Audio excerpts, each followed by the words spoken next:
करेंगे electromagnetic induction के बारे में। लेकिन बेटा याद रखना, इलेक्ट्रोमैग्नेटिक इंडक्शन को पढ़ने से पहले हमको सबसे ज़्यादा इंपॉर्टेंट क्या पॉइंट होता है, हमें दो चीज़ पढ़ना होता है। नंबर एक मैग्नेटिक फ्लक्स, ना कि इलेक्ट्रिक फ्लक्स, क्योंकि हम लोग किसकी बात कर रहे हैं, इलेक्ट्रोमैग्नेटिक इंडक्शन की। तो यहाँ पे हमें सबसे पहले पढ़ना क्या होगा, मैग्नेटिक फ्लक्स पढ़ना होगा, देन फैराडेज लॉ, या फिर आप यूँ बोल सकते हो फैराडेज एक्सपेरिमेंट। आप फैराडेज एक्सपेरिमेंट पढ़ोगे। जब ये दोनों चीज़ आप पढ़ लेते हो तो वहाँ से ऑटोमेटिक आपको क्या मिल जाता है, वहाँ से इलेक्ट्रोमैग्नेटिक इंडक्शन वहीं से मिलता है। ठीक है ना। तो चलो हम शुरू करते हैं सबसे पहले कहाँ से, कि मैग्नेटिक फ्लक्स से, कि what do you mean by magnetic flux. हम सबसे पहला पॉइंट लेते हैं यहाँ से, मैग्नेटिक फ्लक्स की बात जैसे करते हो तो इस पर ध्यान देना बेटा। मैग्नेटिक फ्लक्स इस टर्म में, अब मैग्नेटिक फ्लक्स क्या होता है, magnetic flux same electric flux की तरह।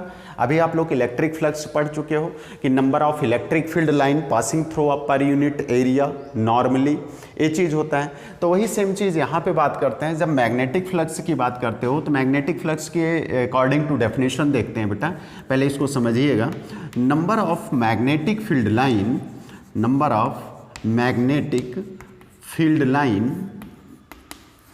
Line, magnetic field line passing through per unit area, passing through any surface, through any surface normally, ये क्या हो जाता है, passing through any surface normally. ये चीज़ होती है यहाँ से मैग्नेटिक फ्लक्स।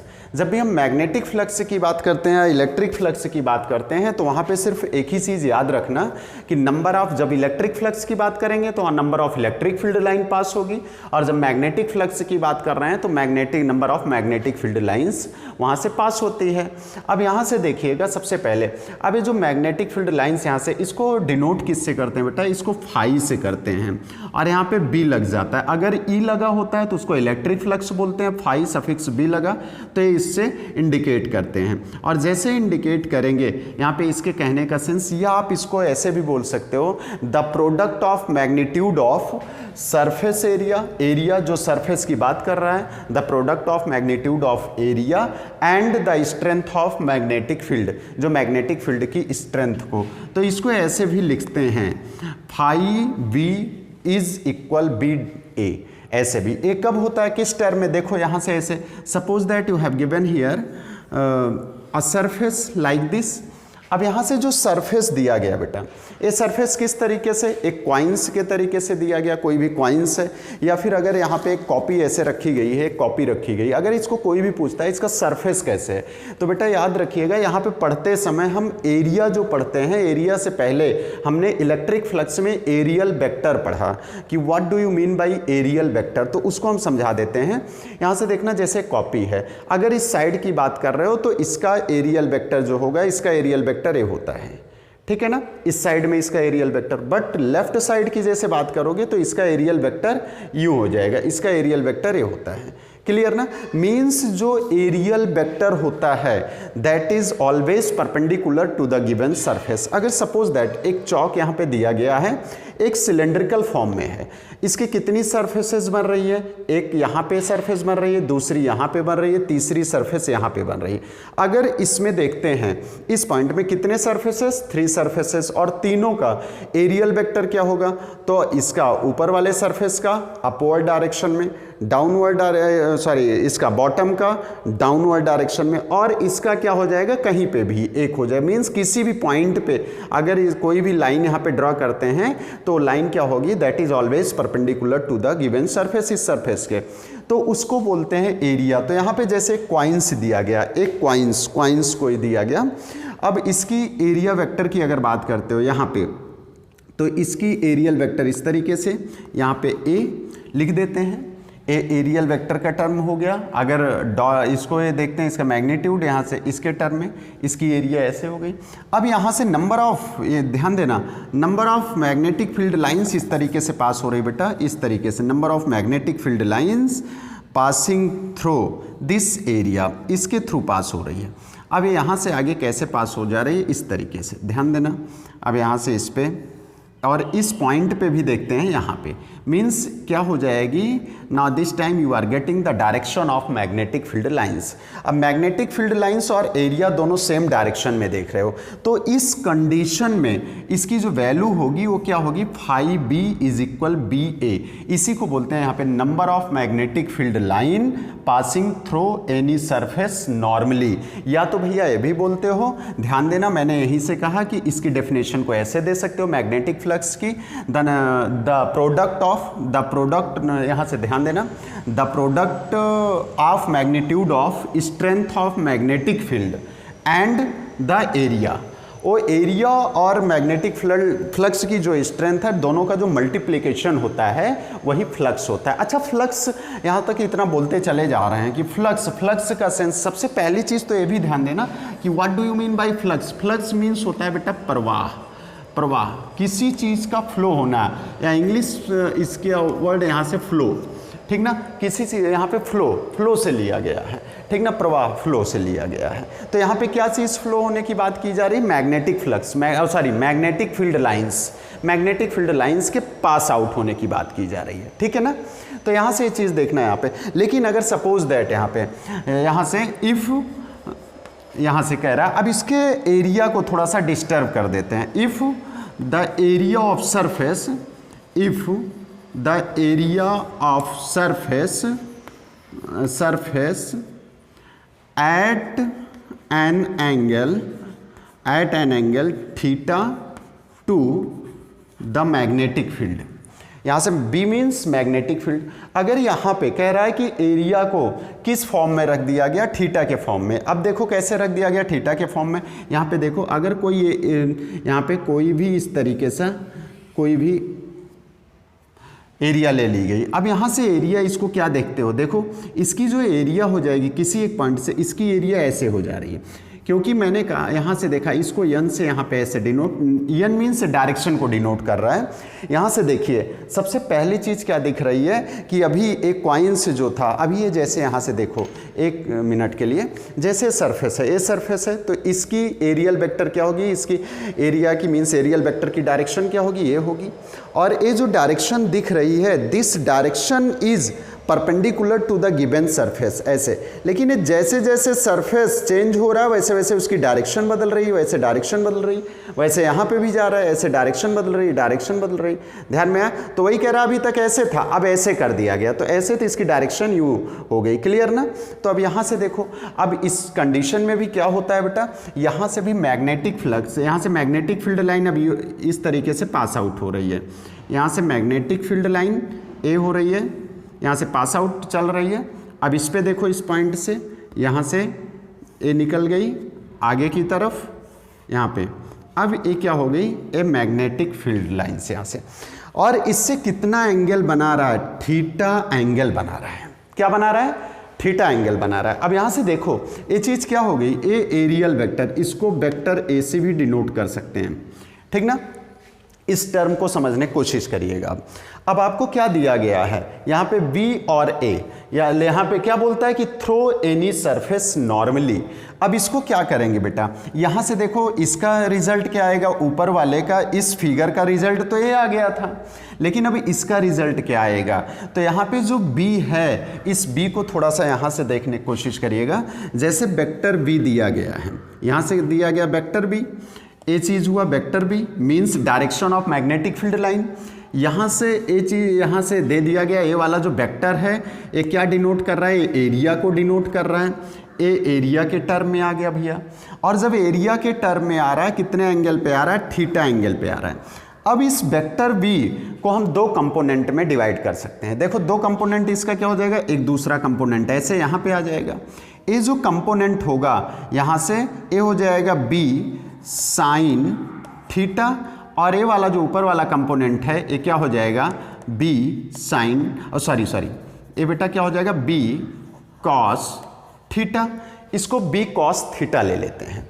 अब यहाँ से देखो, एक तो आ गया बी कॉस थीटा इसका कंपोनेंट, और एक आ गया बी साइन थीटा। तो कहने का सेंस क्या हो गया बेटा कि ए वाला जो कंपोनेंट इसका होगा यहाँ पे, ये क्या हो जाएगा, बी कॉस थीटा। अब b cos थीटा हो गया ना, अब दोनों क्या हो गया, दोनों सेम डायरेक्शन की बात की, तो यहां से फाई b की वैल्यू क्या हो जाएगी, एक तो एरिया का मैग्नीट्यूड हो गया, दूसरा क्या हो जाएगा उसमें आगे b cos थीटा, मीन्स उसका कंपोनेंट वहां पे ले लिया जाएगा, ये वाला कंपोनेंट। अब यहां से इसको फाइनली क्या लिखते हैं, बी ए cos थीटा। और बेटा एक चीज़ याद रखना, अभी जैसे इसको आप 11th क्लास में जाओगे तो वहाँ पे डॉट प्रोडक्ट पढ़ोगे, डॉट प्रोडक्ट और क्रॉस प्रोडक्ट पढ़ोगे। तो जो डॉट प्रोडक्ट होता है वो चीज़ मैं बता दे रहा हूँ, वहाँ पे डॉट प्रोडक्ट जो होता है वो ऐसे लिखा जाता है, vector A dot vector B is equal, उसका फार्मूला ही होता है ए बी कॉस थीटा। क्या होता है, ए बी कॉस थीटा, ये चीज़ होता है डॉट प्रोडक्ट का फार्मूला। आप 11th में जाओगे तभी डिटेल में पढ़ोगे, लेकिन अभी इतना जान लेना होता है। तो कहने का सेंस होता है, now we can write also here A B cos theta as vector A dot vector B. तो यहाँ पे देखो आपके पास क्या है बेटा, B A cos theta, so we can write here vector B dot vector A. इसको इस तरीके से लिख सकते हैं, फाई बी को।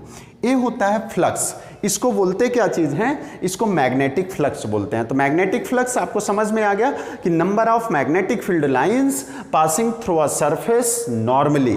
और नॉर्मली दो केस में मैंने दिखा दिया कि इसको किस तरीके से लेते हैं। तो भैया इसका दोनों ए फार्मूला यहाँ से और ए फार्मूला आपको याद रखना है, क्लियर ना, यहाँ तक कोई डाउट तो नहीं। अब इसके बाद चलते हैं, अभी हमारा टॉपिक क्या है, इलेक्ट्रोमैग्नेटिक इंडक्शन, बट हम लोग इलेक्ट्रोमैग्नेटिक इंडक्शन पे कोई डिस्कशन नहीं अभी कर रहे हैं। सबसे पहले मैंने क्या बोला कि मैग्नेटिक फ्लक्स पे हुआ, अब किस पे बात करेंगे, फैराडेज एक्सपेरिमेंट पे बात करेंगे।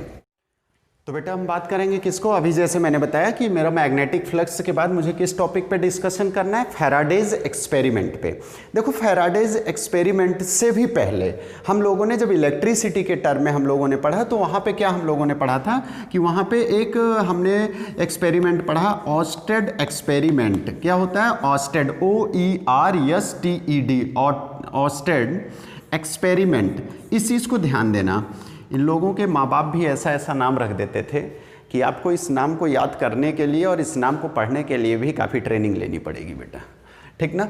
एक्सपेरिमेंट, ध्यान देना यहाँ से। अब ऑस्टेड, तो इन्होंने क्या किया था, इनका जो एक्सपेरिमेंट था, जो ऑस्टेड का एक्सपेरिमेंट था, इन्होंने क्या किया था कि इलेक्ट्रिक करंट के थ्रू, इनके जो एक्सपेरिमेंट में था वो इलेक्ट्रिक करंट के थ्रू क्या प्रोड्यूस हो रहा था, इलेक्ट्रिक करंट के थ्रू यहाँ से मैग्नेटिक इफेक्ट इनको मिला। क्या मिला, मैग्नेटिज्म मिला।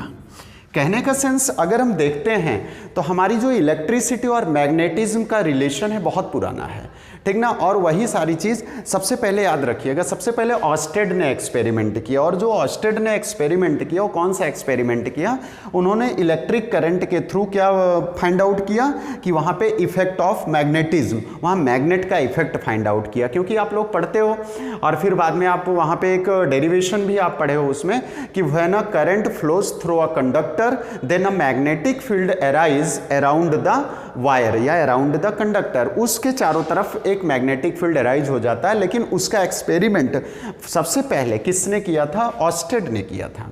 अब जब ऑस्टेड ने ये किया कि इलेक्ट्रिक करंट के थ्रू मैग्नेटिज्म को फाइंड आउट किया, प्रूव भी किया, लेके आए, तो उसके बाद फिर फैराडेज ने सोचा कि जब इलेक्ट्रिक करंट के थ्रू मैग्नेटिज्म आ रहा है तो क्या यहाँ से ध्यान देना, मैग्नेट के कारण, क्या मैग्नेट के कारण या मैग्नेटिक इफेक्ट के कारण इलेक्ट्रिक करंट प्रोड्यूस नहीं हो सकता। ये इनके मन में आया इलेक्ट्रिक करंट, ये चीज़ आया फैराडे के मन में।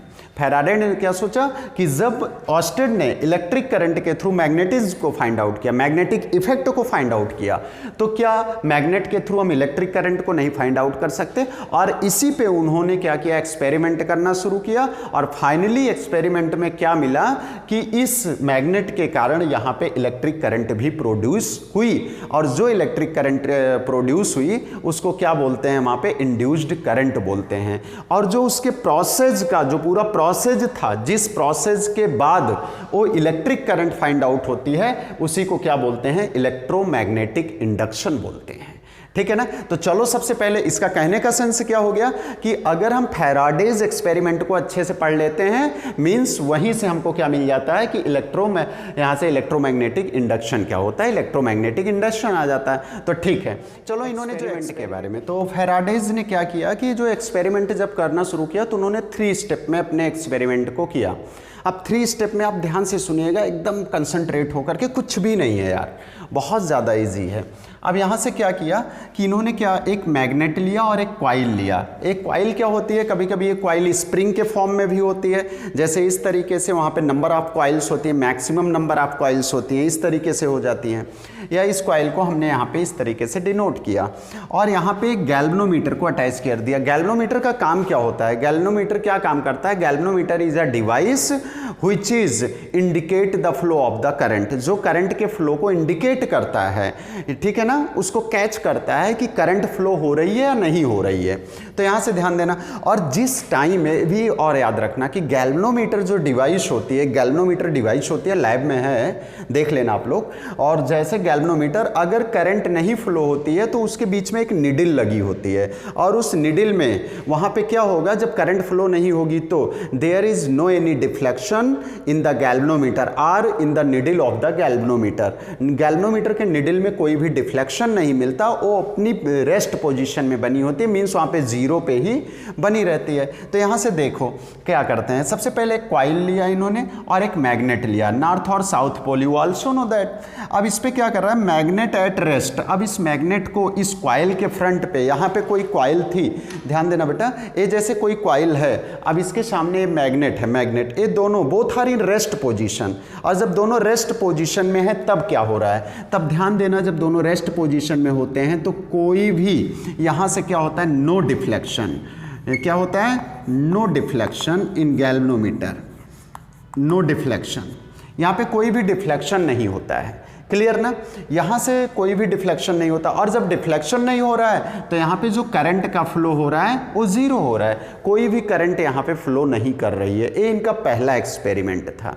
लेकिन दूसरे एक्सपेरिमेंट में, जैसे ही यहाँ से हम चलते हैं इस टर्म में, देखिएगा दूसरे एक्सपेरिमेंट में, अब दूसरा एक्सपेरिमेंट फिर उसी तरीके से एक कॉइल ले लिया और एक यहाँ पे एक गैल्वेनोमीटर रखा हुआ है।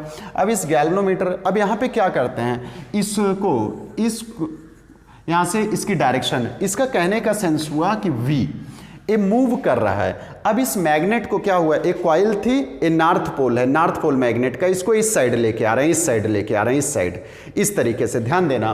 तो यहाँ से हम लिखते हैं इसको, ध्यान दो बेटा, इसको क्या लिखते हैं, मूव टूवर्ड्स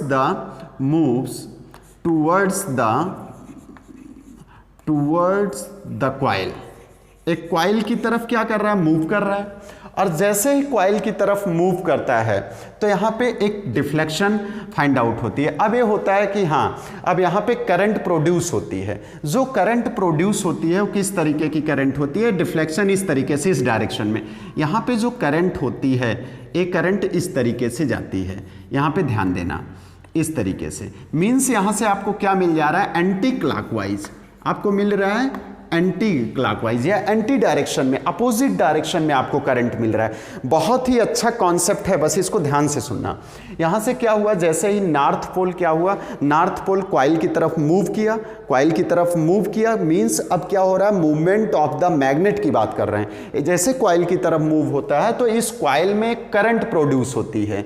एक करंट किसके कारण, अब यहीं से देखना, करंट किसके कारण प्रोड्यूस हुई, मूवमेंट ऑफ मैग्नेट के कारण हुई, मैग्नेट के थ्रू करंट। और इस करंट की डायरेक्शन क्या हो जाएगी, वो एंटी क्लॉकवाइज हो जाएगी। अब एक चीज और मन में आएगा कि ये एंटी क्लॉकवाइज आ जाएगी, कभी कभी ये भूल भी जाते हैं हम लोग कि कैसे होगा। तो बेटा एक कॉन्सेप्ट आपको बता दे रहे हैं, कभी भी इसको ध्यान से देखिएगा, यहां से देखिएगा, जैसे कोई सर्किल यहां पे दिया गया, कोई भी एक सर्किल दिया गया है, ये चीज। अब यहां पे कोई मैग्नेट रख लो, इस मैग्नेट को रख लो, यहां नॉर्थ पोल और एक साउथ पोल। बेटा जैसे ही ए मैग्नेट इसकी तरफ मूव करेगा, जैसे इसकी तरफ मूव करेगा तो इसके बीच में क्या होगी, ये डिवाइस जो यहाँ पे इसमें नॉर्थ पोल सेटअप हो जाएगा। नॉर्थ पोल का क्या मतलब हो जाता है, यहाँ इससे डायरेक्शन को डिनोट करते हैं। मीन्स अब इसकी डायरेक्शन देखो, इसके उसमें इस पे बना दो इस चीज़, इसको कहाँ पे ए हो गया। अब यहाँ पे क्या हो गया, एंटी क्लॉकवाइज हो गया। क्लियर ना, इतनी कोई डाउट तो नहीं है। अब फिर से देखो, और जैसे ही नॉर्थ पोल इस कॉइल की तरफ मूव करेगा तो वही बनेगा जो यहाँ पे जो पोल है वही। अब यहाँ पे अगर साउथ पोल होता और इधर मूव कर रहा होता तो यहाँ साउथ पोल बनता। क्लियर। लेकिन अगर यही चीज़ यहाँ से ध्यान दो, अब एक दूसरा सर्किल, वही मैग्नेट मैंने लिया सेम पोजीशन में, यहाँ पे क्या किया, इसको नॉर्थ पोल और इसको साउथ पोल पे किया और इसका मूवमेंट इस तरफ मैंने कर दिया। अब जब इसका मूवमेंट इस तरफ हो रहा है तो यहाँ पे देखो, जब भी ए कॉइल के क्लोज जाएगा, कॉइल के पास जाएगा तो सेम पोल बनेगा। लेकिन जैसे कॉइल के दूर यहाँ से काफ़ी डिस्टेंस पे जाता है तो यहाँ पे अपोजिट बन जाता है। अब अपोजिट का सेंस क्या हो गया, अब इसकी डायरेक्शन देखो इसके हिसाब से तो इसकी डायरेक्शन क्लॉकवाइज हो जाएगी। बात समझ में आया। एक कॉन्सेप्ट याद रखिएगा, ठीक ना, जब भी कोई भी मैग्नेट, अगर कोई भी मैग्नेट किसी कॉइल के पास जाता है तो जो पोल मैग्नेट का होगा कॉइल की तरफ वही वहां पे सेटअप हो जाएगा। क्लियर। तो यहां से देखो भैया, अब आगे चलते हैं हम लोग, आगे इसके बात करते हैं। यहां पे अब यहां से देखो इस टर्म में, तो यहां से क्या होता है कि as magnet moves towards the coil then we get some deflection in the galvanometer। वहां पे गैल्वेनोमीटर में क्या होता है, कुछ ना कुछ डिफ्लेक्शन मिलता है, और जो डिफ्लेक्शन मिलता है वो क्या इंडिकेट करता है कि वहां पे करंट का फ्लो हो रहा है। ठीक है ना। अब उसके बाद क्या करते हैं हम कि इसके तीसरे स्टेप पे आते हैं। अब जैसे ही तीसरे स्टेप पे आते हो तो यहां से क्या करते हो, अब यहां से इसका मूवमेंट क्या करते हैं, अभी वो टूवर्ड्स द कॉइल था, अवे फ्रॉम द, यहां से क्या होता है, अब north pole away from the coil, away from the coil, coil से काफ़ी दूर हम चले जा रहे हैं। लेकिन कॉइल से जैसे काफ़ी दूर जा रहे हैं तो यहाँ पे जो गैल्वेनोमीटर है जैसे, तो यहाँ पे क्या सेटअप हो जाएगा, मैंने बताया यहाँ पे यस सेटअप हो गया। यहाँ पे क्या सेटअप था, नॉर्थ का सेंस है। अब यहाँ से देखो इस तरीके से, इस तरीके, अब यहाँ पे करंट की जो डायरेक्शन होगी वो इस तरीके से होगी, ये यहाँ से करंट आ रही बेटा, ध्यान दो, और इसकी डिफ्लेक्शन, इसकी डायरेक्शन इस तरीके से होती है। ठीक ना। अब यहाँ से आपको क्या मिल रहा है, ध्यान देना। सबसे पहले तो दो बहुत अच्छे कॉन्सेप्ट कि अगर कोई भी इस तरीके का फिगर बना करके दे दिया जाता है कि कोई मैग्नेट अगर इस कॉइल से अवे जा रहा है, मींस उससे दूर जा रहा है, तो यहाँ पे किस तरीके की एंटी क्लॉकवाइज डायरेक्शन होगी या क्लॉकवाइज, तो आप इसके थ्रू यहाँ पे बोलोगे कि क्लॉकवाइज, क्योंकि मैंने अभी आपको बताया क्यों क्लॉक होगा, क्योंकि मैंने एक कॉन्सेप्ट बता दिया, उस कॉन्सेप्ट को याद रखना है। तो कभी कभी एक क्वेश्चन यहाँ से पुटअप होता है बेटा कि इस तरीके से डायरेक्शन पूछ ली जाती है, डायरेक्शन ऑफ द करंट, या फिर ये पूछ लिया जाता है यहाँ पे कौन सा पोल सेटअप होगा। दूसरा क्वेश्चन यहां से सेटअप, दूसरा क्वेश्चन यहां से रेज हो गया। लेकिन एक चीज और देखो, यहीं से एक बहुत ही इंपॉर्टेंट, बहुत ही अच्छी चीज बताऊंगा, इसको ध्यान दीजिए। एक तीसरा चीज, जैसे ही हम क्या कर रहे हैं, देखो अब यहां से, यहीं से एक और क्या कहते हैं लाज निकल के आता है, लेंज ला। लेंज ला क्या, लेंज भी एक साइंटिस्ट थे, उन्होंने एक ला इस एक्सपेरिमेंट से दिया। किसके एक्सपेरिमेंट से दिया, फैराडेज एक्सपेरिमेंट से। तो सबसे पहले तो हमें क्या मिल गया कि फैराडेज का जो मेन उद्देश्य था, मेन उनका क्या उद्देश्य था, एम जो उनका था, उनका ये था कि फाइंड आउट करना था कि मैग्नेट के थ्रू इलेक्ट्रिसिटी, तो भैया मैग्नेट के मूवमेंट के कारण यहाँ पे करंट प्रोड्यूस हो रही है, तो पा गए। ऑस्टेड क्या निकाले थे, इलेक्ट्रिसिटी के कारण मैग्नेट, मैग्नेटिक इफेक्ट, यहाँ पे मैग्नेट के कारण इलेक्ट्रिक करंट। तो दोनों चीज यहां पे इनका एक्सपेरिमेंट क्या रहा, सक्सेसफुल रहा, और जो इन्होंने सोचा था वो भी मिला। लेकिन अब इसी के आगे ध्यान देना, यहां पे हम क्या करते हैं, यहां पे दो चीजें मिलके आती। जो एक करंट यहां पे प्रोड्यूस हो रही है, इस करंट को बोलते हैं induced EMF current, sorry induced current, क्या बोलते हैं, इंड्यूस्ड करंट बोलते हैं बेटा। लेकिन यहां से एक ला और लेंज ला आता है। लेंज ला क्या होता है, लेंज ला की डेफिनेशन हिंदी में सुनिएगा। लेंज ला ये कहता है कि कोई भी चीज़, ये जो इंड्यूस्ड करंट है, उन्होंने इंड्यूस्ड करंट के बारे में कहा कि इंड्यूस्ड करंट उसी कारण का विरोध करती है जिसके कारण पैदा होती है। क्या होता है, यह उसी कारण का विरोध करती है जिसके कारण पैदा होती है। मीन्स क्या हुआ कि इंड्यूस्ड करंट का जिसके कारण प्रोडक्शन हो रहा है, ये उसी का ऑब्जेक्शन कर रही है। अभी क्या होता है, कैसे समझ में आएगा, सुनो। देखो भैया क्या हुआ, अभी बताओ कि यहां पे सबसे पहले तुम ही लोग ध्यान से देखो, ये क्या हुआ, मूव किया। जब ये मैग्नेट मूव किया towards the coil, towards the coil, तभी तो इंड्यूस्ड करंट प्रोड्यूस किया। अगर मूव ना करता तो इसी तरीके से कोई there is no any deflection in the galvanometer, galvanometer में कोई डिफ्लेक्शन ही ना मिलता, ठीक है ना। तो यहां से तो एक चीज तो डेड श्योर है, यहां से फाइनली मिल गया, प्रैक्टिकली मुझे दिख रहा है कि जैसे ही मैग्नेट मूव किया टूवर्ड्स द कॉइल तो वहां पे उस कॉइल पे हमको करंट का फ्लो मिल गया, इंड्यूस्ड करंट मिल गई। कहने का सेंस अब हम ये बोल सकते हैं कि इंड्यूस्ड करंट किसके कारण पैदा हुई, किसके कारण, इसके मूवमेंट के कारण हुई, ठीक है ना।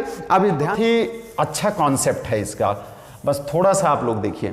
सबसे पहले जब भी हम इंड्यूस्ड करंट से भी पहले बात करते हैं, हम इलेक्ट्रिक फ्लक्स की, यहाँ पे जब मूवमेंट ऑफ, यहाँ से देखना मूवमेंट ऑफ मैग्नेट, जैसे ही मैग्नेट का मूवमेंट हुआ तो हमें क्या मिला, फ्लक्स मिलता है। वहाँ पे क्या मिलता है, मैग्नेटिक फ्लक्स। क्या मिला, मैग्नेटिक फ्लक्स या चेंज इन फ्लक्स इसको बोल सकते हो। यहाँ से क्या मिला हमको, change in flux, change in flux मिल रहा है। और जो ये चेंज इन फ्लक्स होता है यही इंड्यूस्ड करंट का, इसी के कारण इंड्यूस्ड करंट पैदा होती है। या फिर आप बोल सकते हो इंड्यूस्ड करंट को फाइंड आउट करने के लिए रिस्पॉन्सिबल क्या होता है, चेंज इन फ्लक्स। अब भैया फ्लक्स में चेंज क्या हो रहा है और लेंज ला, दो चीज में बता रहा हूं। यहां से देखिएगा, जैसे कोई भी कॉइल होती है, कोई भी कॉइल है, कोई भी कॉइल, तो देखो चेंज इन फ्लक्स में चेंज, फाई, फाई का मतलब क्या हो गया, बी ए, हमें बी ए दोनों में कोई भी चेंज होगा तो फाई भी चेंज होगा। जैसे ये 2 × 3 हो, अगर 2 या 2 3 जा 6 ये हुआ, अगर 2 या 3 किसी को चेंज करोगे तो यहाँ पे इसके रिजल्ट पे भी इफेक्ट आएगा। तो फाई हुआ इलेक्ट्रिक फ्लक्स। अब इलेक्ट्रिक फ्लक्स में चेंज कब आएगा, जब बी या ए में चेंज आएगा तब। तो देखो चेंज कैसे आ रहा है, ये कोई कॉइल है, ये कोई कॉइल है। अब यहाँ से ध्यान देना मेरी बात को, अब यहाँ से जैसे जैसे इसको दूर लेकर के चले जाते हैं, दूर लेके जाएंगे, दूर लेके दोनों को जाएंगे, तो बेटा आप जान रहे हो कि इसके बीच की जितनी ज़्यादा डिस्टेंस होगी इस मैग्नेट का इफेक्ट इस कॉइल पे उतना कम होगा। क्लियर ना, कहने का सेंस। अब जैसे जैसे इसके पास आते हैं, यहाँ पे आते हैं कॉइल, अब ये कॉइल की एरिया कितना कवर कर रहा है, अगर यहाँ पे गया देखो इतना पता चल रहा है जैसे कॉइल है, ध्यान से देखना यहाँ से, एक कॉइल, ये कॉइल, एक कॉइल दी गई है। अब यहाँ से फ्लक्स में चेंजेस कैसे आ रहे हैं, हम मूवमेंट ऑफ, यहाँ पे मूवमेंट ऑफ मैग्नेट के कारण। अब मैग्नेट एक बार क्या हुआ, ये मैग्नेट क्या जा रहा है, देखो वहाँ पे टूवर्ड्स द कॉइल, अब कॉइल के पास जा रहा है कॉइल, अब यहाँ से यहाँ, अब इतना इसका एरिया यहाँ पे ये क्या इफेक्टिव धीरे धीरे क्या होगा, इस तरीके से, इस तरीके से, इस तरीके।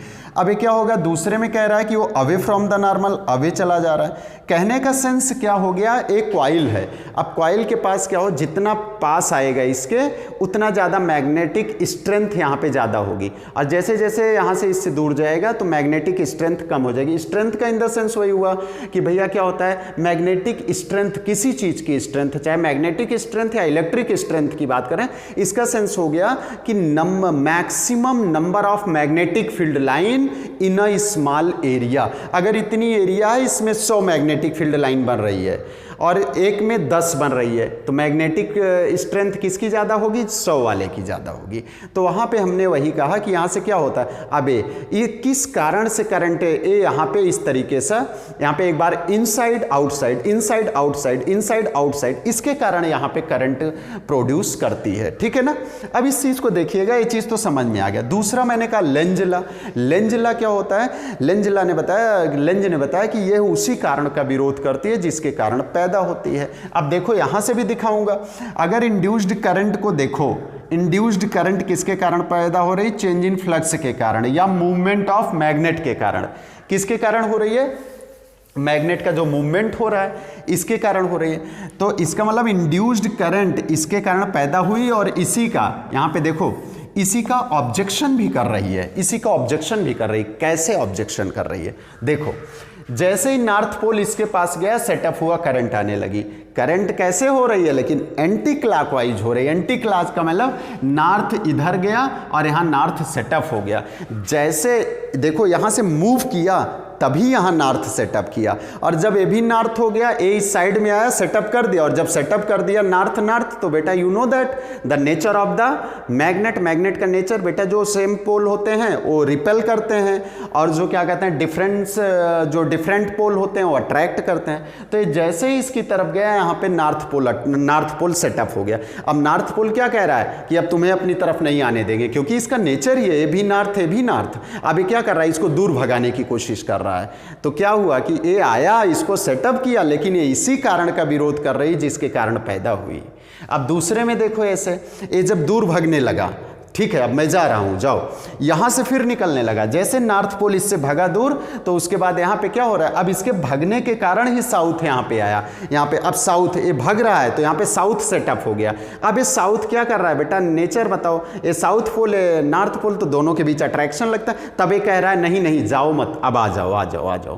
कहने का सेंस क्या हो रहा है, ये अब यहां से भग रहा है, तभी यहां पे साउथ आया, और जब साउथ आया तो साउथ क्या बोल रहा है कि अब जाओ मत अब आओ, क्योंकि वही हुआ कि ये इसीलिए इसी को बोला गया कि ये उसी कारण का विरोध करती है जिसके कारण पैदा होती है। आ गई बात समझ में? तो यही चीज रही यहाँ पे, क्या ये जो करंट होती है इसको बोलते हैं इंड्यूस्ड करंट। अब हम देखते हैं डेफिनेशन ऑफ इलेक्ट्रोमैग्नेटिक। अब यहाँ से देखना बेटा इसे, अब इसको क्या हुआ कि डेफिनेशन अभी मैंने बोला इंड्यूस्ड करंट, देखो the phenomenon of production of induced EMF या इंड्यूस्ड ईएमएफ, या फिर कह रहा है एंड हेंस इंड्यूस्ड करंट, जो इंड्यूस्ड करंट का जो प्रोडक्शन हो रहा है किसके कारण, देखो यहाँ due to change of magnetic flux. अभी मैंने बताया ना चेंज मैग्नेटिक फ्लक्स का कैसे हो रहा है, मैंने जो कॉइल का बताया कि चेंज भाई यहाँ से गया, दोनों का मल्टीप्लीकेशन ये हो गया, लेकिन ये बार बार इनसाइड आउट हो रहा है, तो इसमें चेंजेज हो रहे हैं ना, तो उसी को चेंज इन फ्लक्स बोलते हैं, change in magnetic flux linked with coil, ठीक ना। इस कॉइल के is called electromagnetic induction. Means यहाँ पे जो मूवमेंट ऑफ द मैग्नेट था inside towards the coil, away from the coil towards the, एक कंटिन्यू ये प्रोसेस अब चलता रहता है, एक कंटिन्यू, जिसके कारण इसके फ्लक्स में चेंज आता है, और उसी के कारण वहाँ पे करंट इंड्यूस्ड करंट प्रोड्यूस करती है, that is called electromagnetic induction. अब ये होता है कि इलेक्ट्रोमैग्नेटिक इंडक्शन का ये किन किन बातों पे डिपेंड करती है, तो भैया डिपेंड करने का देखो वहाँ पे लग ही क्या रहा है, कॉइल लग रहा है, मैग्नेट लग रहा है, तो कॉइल के कारण क्या हो जाएगा, कॉइल में सबसे पहले नंबर ऑफ टर्न, उसका कितना ज़्यादा टर्न है, ठीक ना। अब ये नंबर ऑफ टर्न, जैसे यहाँ पे 1 2 3 4 मैक्सिमम है तो मैक्सिमम होता है, वहाँ पे नंबर ऑफ टर्न पे डिपेंड करता है। उसके बाद स्ट्रेंथ ऑफ मैग्नेटिक फील्ड, यहाँ से स्ट्रेंथ ऑफ मैग्नेटिक फील्ड, यहाँ से भैया ध्यान देना, मैग्नेटिक फील्ड की स्ट्रेंथ में कि वो मैग्नेट है कैसे, मींस इसकी ज़्यादा स्ट्रेंथ है या नहीं, बहुत छोटा है तो उस तरीके से कम इफेक्टिव होगा, ज़्यादा पावरफुल है तो ज़्यादा इफेक्टिव होगा, ठीक है ना। तो यहाँ से ध्यान दीजिएगा। तीसरी चीज़ क्या होता है, अब हमने कहा इसको पता चले कॉइल है, इसको धीरे से लेके यहाँ चले आओ, फिर लेके चले जाओ, तो इसके आने, इस तरीके के आने और जाने से कोई भी इफेक्ट नहीं पड़ेगा। इसका मूवमेंट ये होता है कि इसकी स्पीड क्या है, ठीक ना, इसकी स्पीड क्या है, इसकी स्पीड पे भी डिपेंड करता है, मींस इसके मूवमेंट ऑफ द मैग्नेट पे बात करता है, इसके मूवमेंट पे भी डिपेंड करता है। ये सारी चीज़ें क्या करती हैं, इन सब चीज़ों पे इलेक्ट्रोमैग्नेटिक इंडक्शन डिपेंड करता है। क्लियर ना। चलो ठीक है, अब इसी के आगे हम एक छोटा सा topic Fleming's right hand rule है, उसको भी फिनिश कर देते हैं। यहीं से आता है वो, यहीं से क्या कहते हैं फ्लेमिंग्स का, ये फ्लेमिंग्स बेटा राइट हैंड रूल। अब राइट हैंड रूल में देखिए, राइट हैंड रूल क्या चीज होता है। फ्लेमिंग्स लेफ्ट हैंड रूल आप लोग पढ़ चुके हो। अब देखो राइट हैंड रूल यही चीज होता है इस तरीके से। यहां से क्या बोलते हैं कि अगर इसकी डेफिनेशन देखते हो तो हम कहते हैं कि when we stressed the three fingers of right hand are mutually perpendicular to each other, otherwise you can say when we stressed the thumb first finger and central finger of right hand are mutually perpendicular to each other. इसको क्या होना है कि इन तीनों के बीच में 90 degree बनना चाहिए, mutually perpendicular to each other. ये कंडक्टर के मोशन को इंडिकेट करता है। And first finger indicate indicate the direction of the magnetic field, then the third finger indicate the direction of the induced current. वहाँ पे क्या हो रही है कि इस चीज़ को ध्यान से देखिएगा, यहाँ पे हम बना रहे हैं कि एक इसी का एक फिगर छोटा सा, बेटा ध्यान देना, हम समझने की कोशिश करना इस तरीके से। ये फर्स्ट फिंगर है और ये सेंट्रल फिंगर है,